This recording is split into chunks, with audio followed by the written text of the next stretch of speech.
नमस्कार, स्वागत है आपका बिहार समाचार में। तो बिहार की बड़ी खबरों पर बात करने से पहले आपसे अनुरोध है, कृपया वीडियो को एक लाइक अवश्य कर दीजिएगा। आपका लाइक करना ही हमारी मेहनत का फल होता है।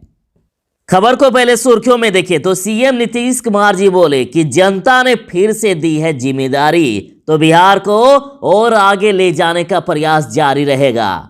तो वहीं आरजेडी ने कह दिया है कि जंगल राज की शुरुआत हो गई है। वैशाली कांड पर शुरू हुई सियासत और आरजेडी ने पीएम मोदी को बताया जंगल राज का महाराजा। और राहुल ने कहा कि किसका अपराध ज्यादा खतरनाक है, जिसने ये अमानवीय कर्म किया या जिसने चुनावी फायदे के लिए इसे छुपाया ताकि इस कुशासन पर अपने झूठे सुशासन की नींव रख सके। बिहार वालों के लिए बहुत ही अच्छी खबर है। बिहार में कोरोना का रिकवरी रेट 97% के भी पार चला गया। कोरोना पर लगाम लगाने में देश के अव्वल राज्यों में एक बना बिहार। नीतीश कुमार के दो मंत्री बहुत ही खास हैं। एक 2014 में नियुक्ति घोटाला करने के बाद पार्टी से जिसे निकाल दिया गया था वो मेवालाल मंत्री। और आरजेडी ने कहा कि जिस भ्रष्टाचारी जदयू विधायक को सुशील मोदी कभी खोज रहे थे उसे नीतीश कुमार ने मंत्री पद से नवाजा है। सिर्फ मंत्री नहीं बल्कि शिक्षा विभाग दे दिया है। और भाकपा माले ने तो चेतावनी दे दी है। उन्होंने कह दिया है कि मेवालाल चौधरी को मंत्रिमंडल से अविलंब बर्खास्त नहीं किया गया तो पार्टी आंदोलन करेगी। और पार्टी ने कहा कि नीतीश कुमार को शर्म आनी चाहिए कि उन्होंने कैसे व्यक्ति को शिक्षा मंत्रालय दे दिया है। और छठ पर बिहार को मिली है सौगात। रेलवे ने 6 जोड़ी पूजा स्पेशल ट्रेन को हरी झंडी दे दी है। पूरी अपडेट बताऊंगा आपको। बिहार में भास्कर की पड़ताल पर हड़कंप मच गया। मंत्री मेवालाल की पत्नी की मौत पर थानेदार से सवाल किए। मंत्री के पीए ने 22 मिनट के बाद ही भास्कर रिपोर्टर को फोन करके पूछा कि मंत्री जी के बारे में कुछ इंक्वायरी कर रहे थे। तो भले ही इस बार नीतीश कुमार की पार्टी जदयू को बहुत ही कम सीटें मिली हो, लेकिन नीतीश कुमार का रुतबा पहले की तरह ही जारी रहेगा और जितने भी अहम फैसले हैं सभी जदयू करेगी। पहले की सरकार में जो विभाग था वो फिर से मिल गया है। बीजेपी को वही विभाग मिला है जो पहले मिला था। और बिहार में पहली बार ऐसा हुआ कि किसी मुस्लिम को सरकार में नहीं मिला प्रतिनिधित्व।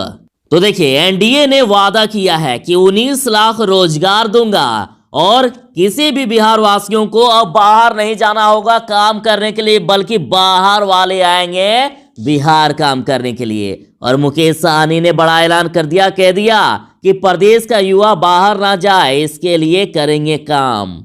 अब जल्द ही कोरोना की दवा आने वाली है और बिहार वालों को तो फ्री में मिलेगा कोरोना की दवा, क्योंकि सरकार ने चुनावी वादा किया है। और बड़ी खबर कि भारत में जल्द आएगा 94.5% असरदार अमेरिका की कोरोना की दवा। और तेजस्वी यादव ने ऐलान किया था कि पहले कैबिनेट की पहली कलम से 10 लाख बिहारियों को सरकारी नौकरी दूंगा। तो पहले कैबिनेट पर पूरे बिहार की निगाहें टिकी हुई थी, लेकिन कुछ ऐसा नहीं हुआ। 21 मिनट तक कैबिनेट की बैठक हुई और नीतीश ने सिर्फ सत्र की तिथि पर मोहर लगाई। बिहार में 2 डिप्टी सीएम बनाए गए हैं। एक वीडियो वायरल हो रहा है जिसमें से दोनों डिप्टी सीएम बोलने में फंसे हैं। एक ने तो नीतीश कुमार को बता दिया पीएम प्रधानमंत्री बता दिया, तो दूसरे ने साल को बता दिया 20,020, 2020 की जगह 20,020। तो चलिए बात करते हैं खबरों को विस्तार से। बिहार में रिकवरी रेट पहुंच गई है 97% के भी पार। कोरोना पर लगाम लगाने में देश के अव्वल राज्यों में बन गया है अब बिहार। छठ के पहले बिहार में कोरोना को लेकर बहुत ही अच्छी खबर आई है। प्रदेश में कोरोना का रिकवरी रेट 97.04% हो गया और इसके साथ ही एक्टिव केस में भी निरंतर कमी आ रही है। और पिछले 24 घंटे में 1,25,651 सैंपल की जांच हुई, जिनमें से 749 नए कोरोना पॉजिटिव मरीज मिले। और लगातार बिहार में मरीज ठीक हो रहे हैं। अभी एक्टिव मरीजों की संख्या 5,541 हो गई है। तो बड़ी खबर आ रही है, आरजेडी ने जंगल राज की शुरुआत कह दिया है। तो वैशाली कांड पर शुरू हो गई सियासत। आरजेडी ने पीएम को बताया जंगल राज का महाराजा। तो राहुल गांधी ने भी लगा दिए गंभीर आरोप। बिहार के वैशाली में बीते दिनों छेड़खानी का विरोध करने पर लड़की को जिंदा जलाए जाने की घटना की देश भर में निंदा की जा रही है और ऐसे में सूबे में भी इस मामले में सियासत शुरू हो गई है। और आरजेडी ने ट्वीट करके कह दिया कि जंगल राज के महाराजा नरेंद्र मोदी जी, देख लीजिए आपके जंगल का क्या हाल है। और इधर राहुल गांधी ने ट्वीट करके कहा है कि किसका अपराध ज्यादा खतरनाक है, जिसने ये अमानवीय कर्म किया उसका, या फिर जिसने चुनावी फायदे के लिए इसे छुपाया ताकि इस कुशासन पर अपने झूठे सुशासन की नींव रख सके। तेजस्वी यादव ने ट्वीट करके कहा कि कहां है एलईडी की रोशनी में दिल्ली से बिहार आकर जंगल राज खोजने वाले। कहा कि नेशन वांट टू नो जंगल राज का महाराजा कौन। तो भले ही नीतीश कुमार को कम सीटें आई हो, भले ही सीटें घट गई हो, लेकिन नहीं घटा जदयू का रुतबा और सारे अहम विभाग अभी भी बरकरार हैं। बिहार चुनाव में इस बार जदयू की सीटें भले ही घट गई हो और बीजेपी एक के बजाय अपने 2 नेताओं को डिप्टी सीएम बनाया हो, लेकिन नीतीश कुमार का सरकार में रुतबा पहले की तरह ही रहने वाला है और मंत्रियों के विभागों का बंटवारा किया गया, जो कि पिछली सरकार यानी पहले की तरह ही बीजेपी और जदयू में बांटे गए हैं। और इस तरह से सारे अहम फैसले और भारी भरकम मंत्रालय जदयू ने एक बार फिर से बरकरार रखे हैं और पहले बीजेपी के साथ जो विभाग था उनको वही मिला है। नीतीश कुमार की सरकार तो बन गई है, एनडीए की सरकार बन गई, लेकिन अब विरोध होने लगा है इस सरकार पर। देखिए, भाकपा माले ने आंदोलन की चेतावनी दे दी है। तो भाकपा माले ने कहा है कि मेवालाल चौधरी को मंत्रिमंडल से अविलंब नहीं बर्खास्त किया गया तो पार्टी आंदोलन करेगी। और पार्टी के महासचिव दीपांकर भट्टाचार्य ने कहा है कि नीतीश कुमार को शर्म आनी चाहिए कि उन्होंने एक ऐसे व्यक्ति को शिक्षा मंत्रालय दे दिया जो कृषि विश्वविद्यालय में एक बड़े घोटाले के आरोप में कभी खुद नीतीश कुमार द्वारा पार्टी से निकाल दिए गए थे। और आरजेडी ने ट्वीट किया है कि जिस भ्रष्टाचारी जदयू विधायक को सुशील मोदी खोज रहे थे उसे नीतीश कुमार ने मंत्री पद से नवाजा है। तो जहां तेजस्वी यादव ने 10 लाख सरकारी नौकरी देने का वादा किया था, तो वहीं एनडीए ने वादा किया है 19 लाख लोगों को रोजगार देने का। और आज के बयान से ऐसा साफ हो रहा है कि जल्द ही बिहार की जनता के लिए कुछ बहुत ही बड़ा किया जाएगा। मुकेश सहनी ने बड़ा ऐलान कर दिया। उन्होंने कह दिया कि जब तक जिंदा रहूंगा गरीबों के लिए काम करता रहूंगा। विकासशील इंसान पार्टी के प्रमुख मुकेश सहनी ने कहा है कि मैंने हमेशा गरीबों, पिछड़ों और वंचितों के लिए संघर्ष किया है, इसलिए मैं आगे भी उनके लिए संघर्ष करता रहूंगा, काम करता रहूंगा। उन्होंने कहा कि हमारी एनडीए की सरकार मुख्यमंत्री नीतीश कुमार की अगुवाई में गरीब, युवा, किसान और महिलाओं के लिए काम करेगी। और उन्होंने कहा कि एनडीए चुनाव में उन्होंने कहा कि बिहार में मजबूत सरकार बनी है और यह भी कहा कि एनडीए चुनाव में जो जो वादे किए हैं, जो जो उन्होंने घोषणा और कहा कि बिहार में मजबूत सरकार बनी है। उन्होंने यह भी कहा कि एनडीए चुनाव से पहले जो जो आपके साथ वादा की है, जो जो घोषणाएं किए हैं, उन सारी घोषणाओं को पूरा किया जाएगा।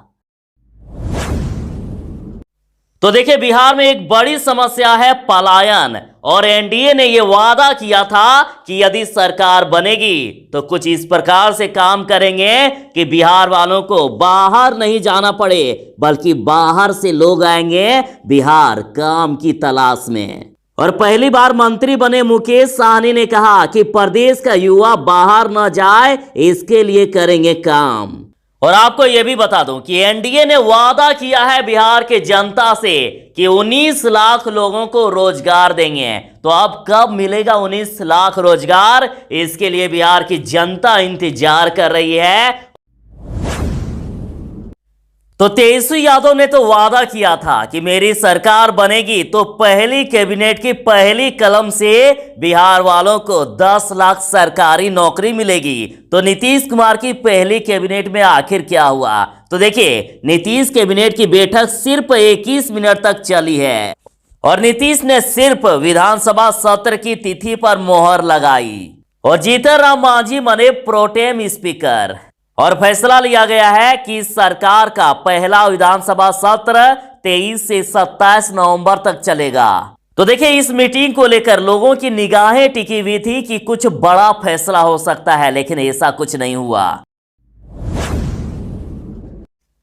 नीतीश के 2 मंत्री बहुत ही खास हैं। एक 2014 में नियुक्ति घोटाला करने के बाद पार्टी तक से उन्हें निकाल दिया गया था, तो दूसरा कोरोना में पास बनवाकर बेटी को ले आए बाहर से। तो देखिए, कोरोना जब चरम पर था, लोग इसके लिए परेशान थे कि कैसे अपने बच्चों को कोटा से बिहार लाया जाए।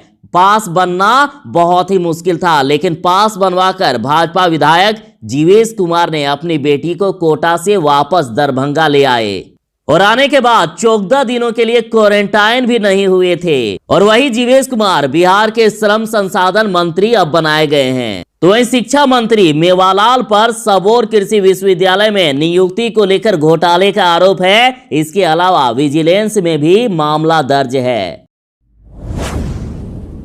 भारत में जल्द आएगा 94.5% असरदार कोरोना की दवा और मॉडर्ना से चल रही है बात। और सबसे खास बात तो ये है कि बिहार वालों को कोरोना की दवा फ्री में मिलने वाली है। सरकार ने वादा किया है कि बिहार के हर एक व्यक्ति को कोरोना की दवा फ्री में दी जाएगी।